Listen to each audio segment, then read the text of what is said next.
is the Scorecard, where you score the latest sports news and in-depth views. I'm Jim Jamlang. On the Scorecard tonight, Romero and Globalport-PFP stun defending Midwest Open champions. Filipino Polo Star hits global milestone. Baylon battles with heart, claims bronze in World Games showdown. Duplantis soars to 6.29 meters, breaks pole vault world record for 13th time. Travis Kelce turns Taylor Swift into an NFL superfan. Pop icon embraces the game. And get to know how new Filipino golf wonder Zach Guico will raise the flag in the global golfing stage. All the headlines and more. Don't miss the Scorecard tonight, the 13th of August. Now here's our roundup.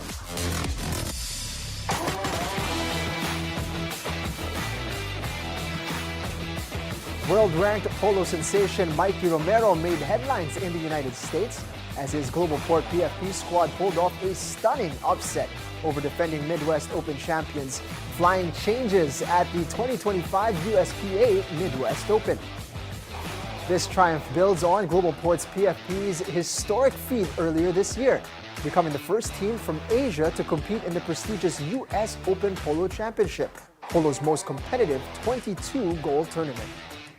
Romero, who earlier this year stood at world number 24 with 110 WPT points from his breakout performance at the 2025 Gauntlet of Polo, is now the highest-ranked Filipino polo player in history and Southeast Asia's top amateur. In April 2025, Romero also made history by rising to number 6 in the US Polo rankings, a landmark achievement for a Filipino athlete in the sport. A victory that resonates beyond the field, solidifying the Philippines' place on the global polo map. What a performance from Carlos Baylon Jr. in front of a roaring crowd at the high-tech Zone Sports Center Gymnasium. Baylon put on an absolute masterclass against Kazakhstan's Islam Karimov, winning 2-0 to secure the bronze medal at the 2025 World Games. From the opening bell, Baylon came out firing on all cylinders, unloading takedowns, mixing in crisp strikes, and never letting his opponent breathe. This wasn't just a win, it was a display of power, precision, and Filipino fighting pride.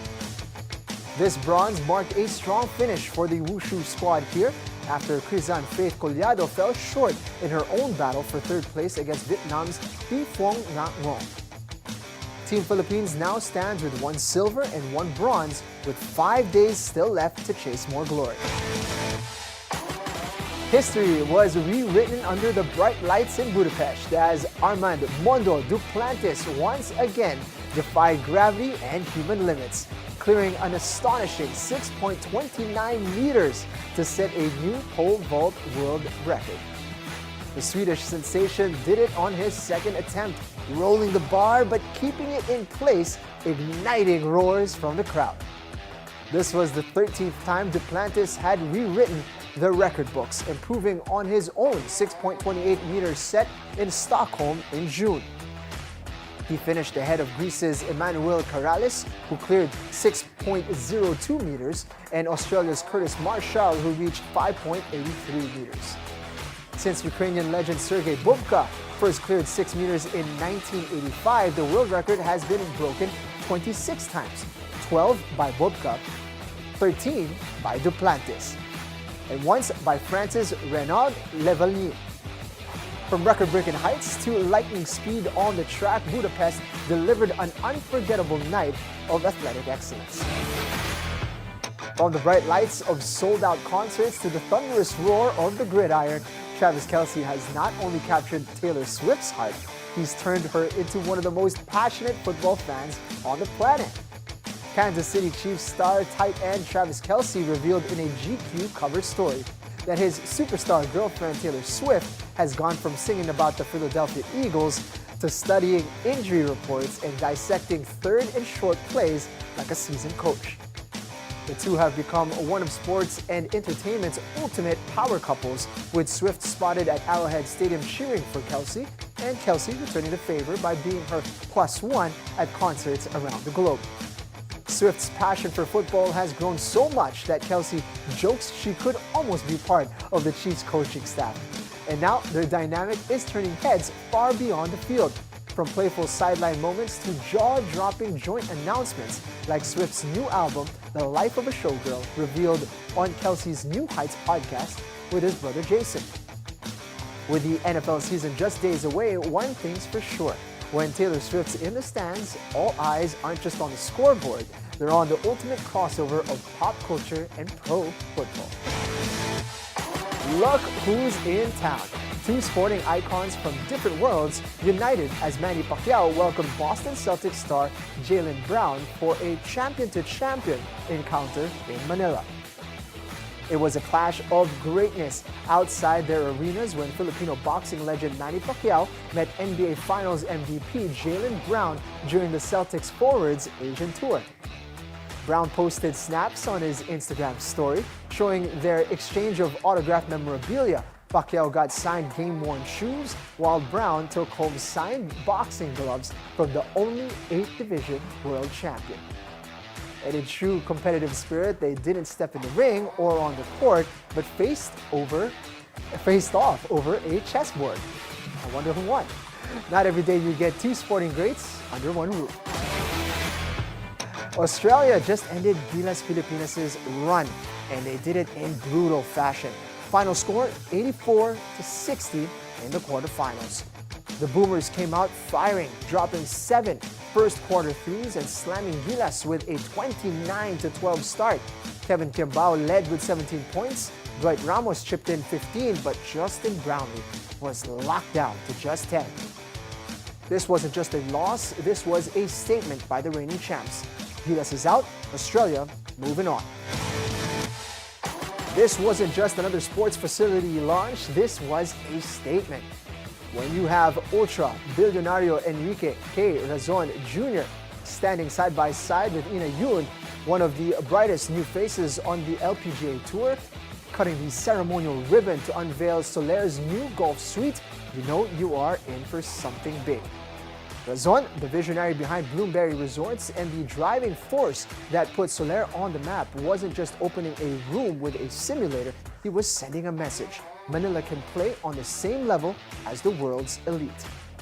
And Ina Yun, she's not just an LPGA rookie, she's fresh off the AIG Women's Open in Wales, sitting at number 43 in the world and already a global brand ambassador.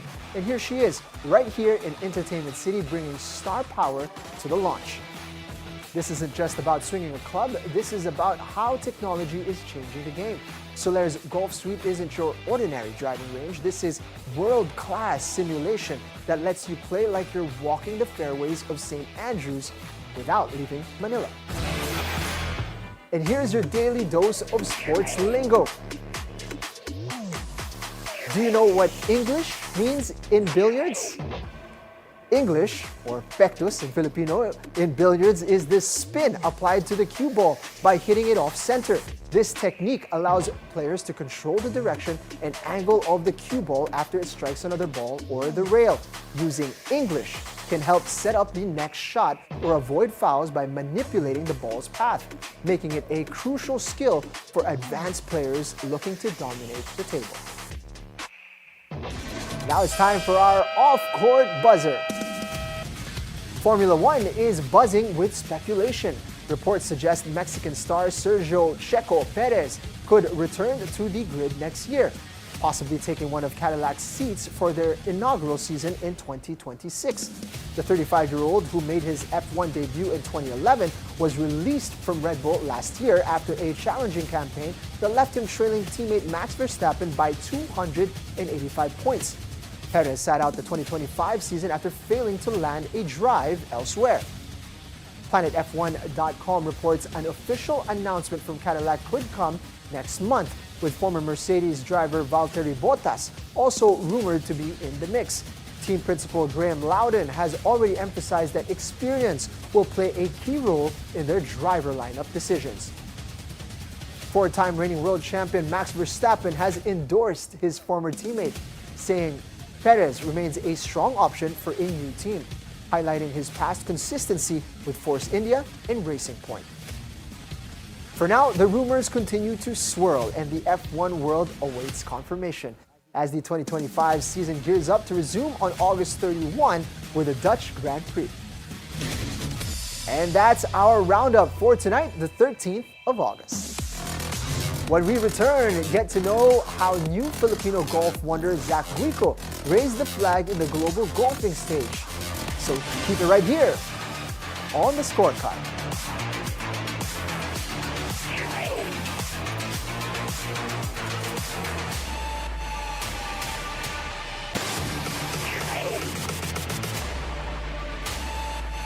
Welcome back to the Scorecard. Young Zach Guico once again proved that Filipinos can make it to the top of the global golfing stage, winning the U.S. Kids World Championship trophy for the boys' 7th division. Get to know the new Pinoy golf wonder and the driving force behind his success. Here's our sports correspondent Sheila Salaysay with this report.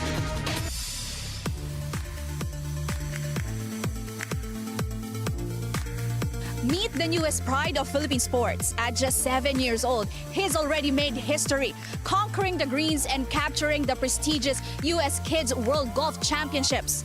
With a swing that delivers power, a heart filled with determination, and a smile that inspires, he proves that champions truly come in all sizes.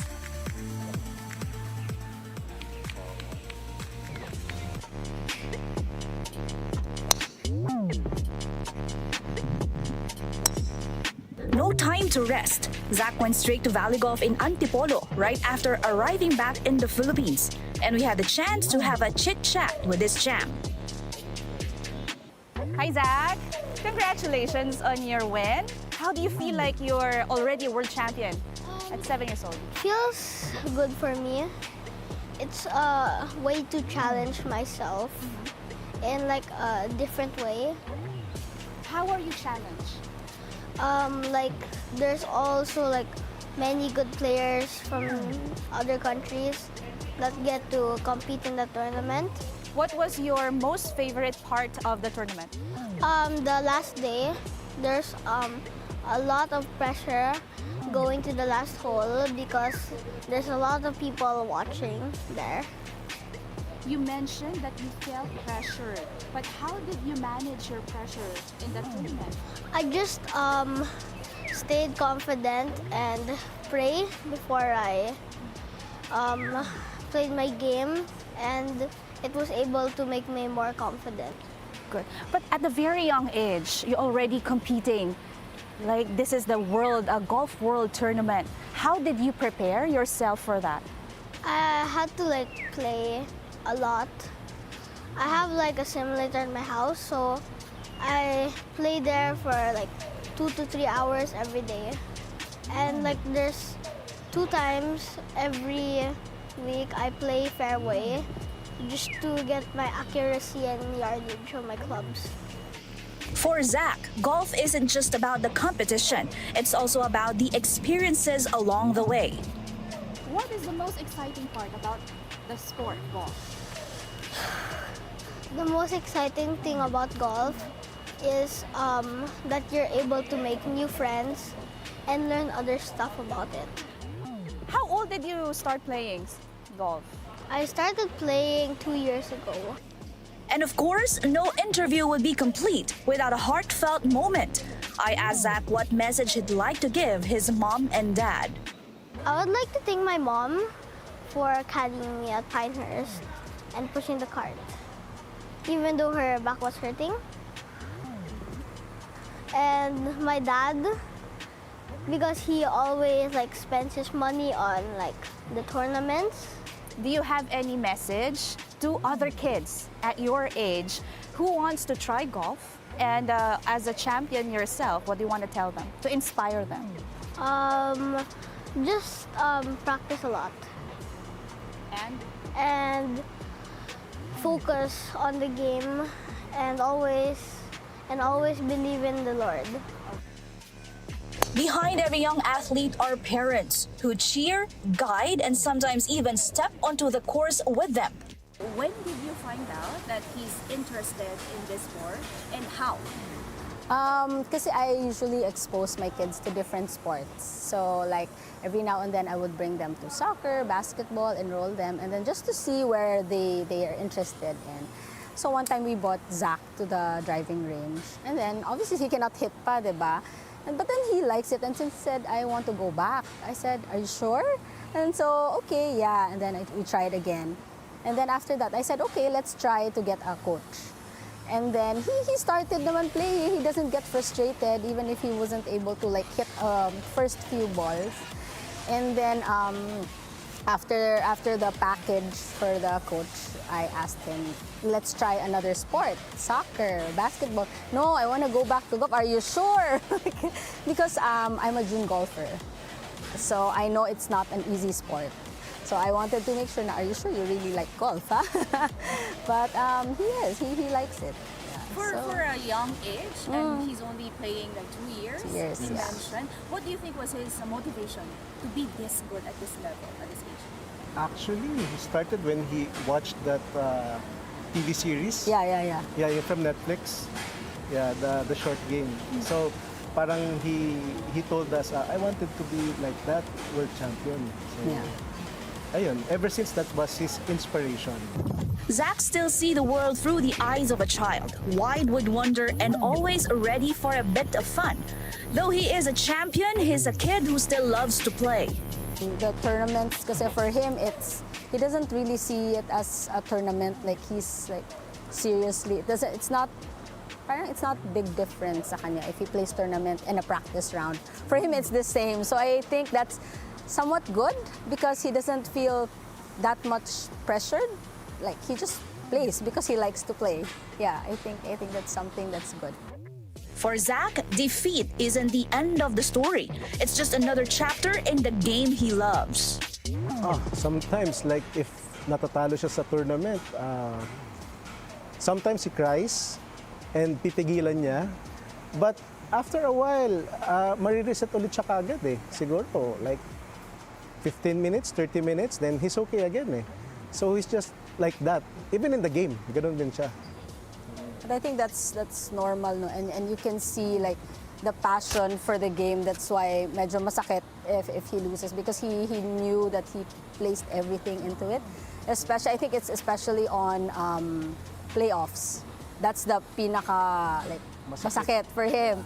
But for the other games, I think he's fine. But if playoffs, alam mo yung parang mas intense siya, so he would like get sad. Yeah, he would tell me na, you know, how do you feel? Because we usually ask him after the game, what do you feel about your game? How do you feel? I'm sad, but it's okay. He would always like, if it's not God's will to make me win, then it's not. His parents knew he loved the game, but winning at such a young age, that was beyond what they imagined. How happy are you when he won the championship?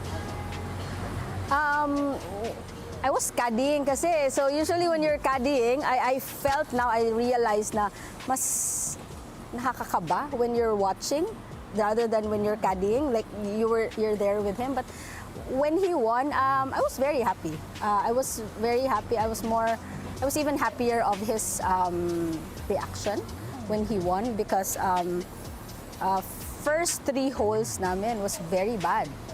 And then for a normal child, he would be crying already siguro kasi but then he just prayed. He just continued prayed hole after hole. And then I think I was happier that he was able to like prove na he really trusts God even in bad times kasi that's the hardest eh. So this championship world stage, I think it was more on like a test for him. So I'm very happy aside from being like world championship in golf, but he was able to prove something more than that. I felt na at first kinakabahan and parang I kept on asking one of our friends na siya na ba talaga nanalo? Parang ganun. So, oh yeah. Oh. Kasi we were monitoring his scores and everything, and of course if you're there, we don't know kung anong nangyayari dun sa ibang flights din. So when it was finished and parang it was concluded already, and parang felt really happy and ano. How is he outside golf? How is he as your kid? He's very, I don't want to talk. Naiiyak ako pag ganito. I don't like. He's very, sweet. He's a very sweet kid. I really don't have any problems with him. Even with school, in the house, he likes to cook his own food, like that. So he's very independent. What do you think makes him, how can I say, unique from his siblings, choosing this path? His goals are clear. If he wants to be a champion in this particular, he really practices for that. So yun yung amazing nga sa kanya na he has focus. I think you have a confident Zach, and he knows what he wants. Yeah. But along the way, is there anything else that you want to tell him or you want him to learn? I think we just want him to stay grounded. No, I think that's very important for him to be humble. Even if no matter what his achievements are, it's good to be confident, yes, but you just have to stay grounded also.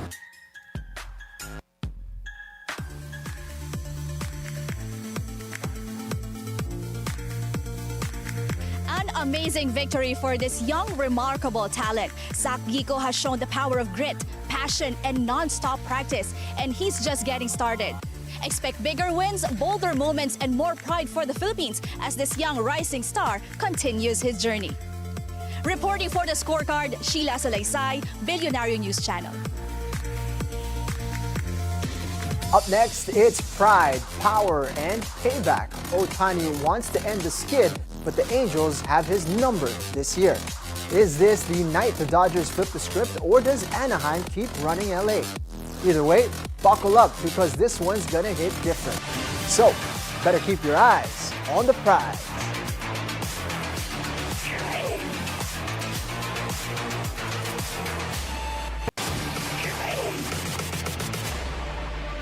Welcome back to the Scorecard. It's time to keep your eyes on the prize.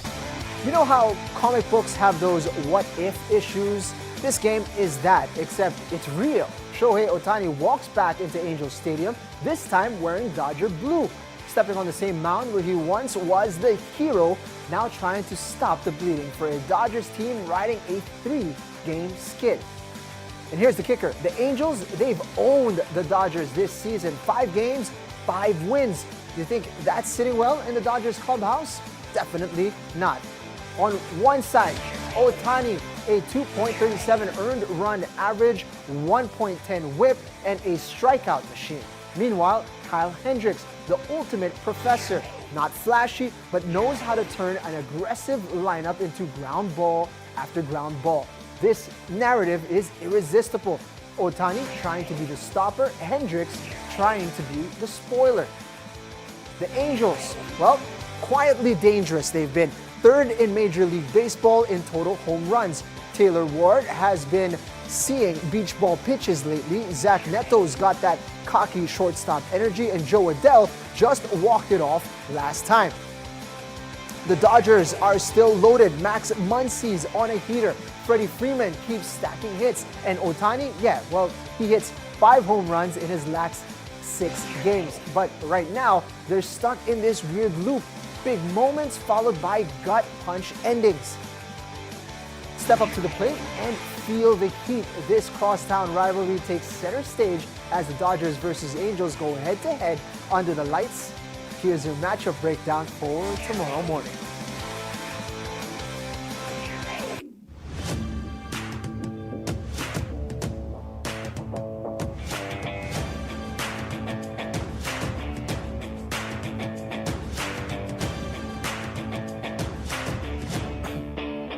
It's Ohtani versus the team he once carried, with the Dodgers desperately needing a reset button. The Angels playing loose, confident, and smelling a sweep. 2 teams, 1 city, and a whole lot of bragging rights on the line. The lineup's locked, the energy's buzzing, so keep your eyes on the prize.